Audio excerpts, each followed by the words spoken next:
Daniel Benjamin, right? There's an idea that perhaps just like the Qatar blockade, some believe that the Trump administration is being played a little bit by the Egyptians, by the Emiratis, by the Saudis. They're taking out their own enemies by convincing Trump that these are the bad guys. Are you partial to that? I think that's a good part of the explanation. I think the president has what one diplomat has called autocrat envy, and he's drawn to those autocrats and he wants to make them happy. And I don't think he has any idea about the legal restrictions on designation that make the Muslim Brotherhood an inappropriate subject for designation. But there's no question that he does want to make those autocrats happy. He also wants to make his own base happy, and there's a strong Islamophobic streak among his core supporters, and he sees some political value in this designation in that regard. Daniel, I understand that you've actually looked into this.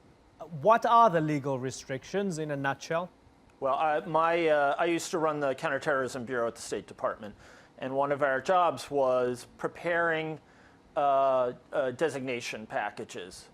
To be designated a foreign terrorist organization, you would have to first of all prove that the Muslim Brotherhood is a unitary organization. The Muslim Brotherhood, globally speaking, is not a unitary organization. There's no one command and control. And so from that perspective, it can't be done. The other thing that is critically important is that the group has to show a pattern of threatened or actual terrorist violence.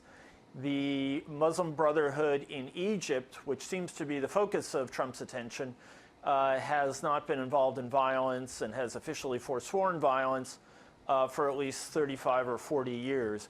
And so the fundamental basis for a designation is missing. How broad does this go? I want to try to understand this from the perspective of when the White House wants to do this designation, are they thinking of those who are also somewhat vestigially connected to the Brotherhood? When you think of Ennahda in Tunisia, when you think of even President Erdogan doing the Rab'a sign, right, in solidarity with 1,000 people that were killed in Egypt, is that in the minds of the Trump administration when they're thinking of listing the Muslim Brotherhood as a terrorist organization? I wish I could tell you what is in the mind of the Trump administration, because its actions on this issue have been mysterious and often incoherent. The State Department, my former bureau, looked at this issue of designation of the Muslim Brotherhood in 2017 and decided that it was not legally feasible. What is being pursued right now has not been made clear. It would be astonishing if the administration pursued a designation that would include in some way Ennahda in Tunisia, which has been a strong supporter of the Tunisian revolution and of the democratic institutions in Tunisia. It would be astonishing if it included the Moroccan chapter, which has been centrally involved in the government, and a member has even been the prime minister. It would be a real surprise if it went after the Jordanian Brotherhood, which has been the loyal opposition in the Jordanian parliament. So my guess is that it is focused primarily on Egypt.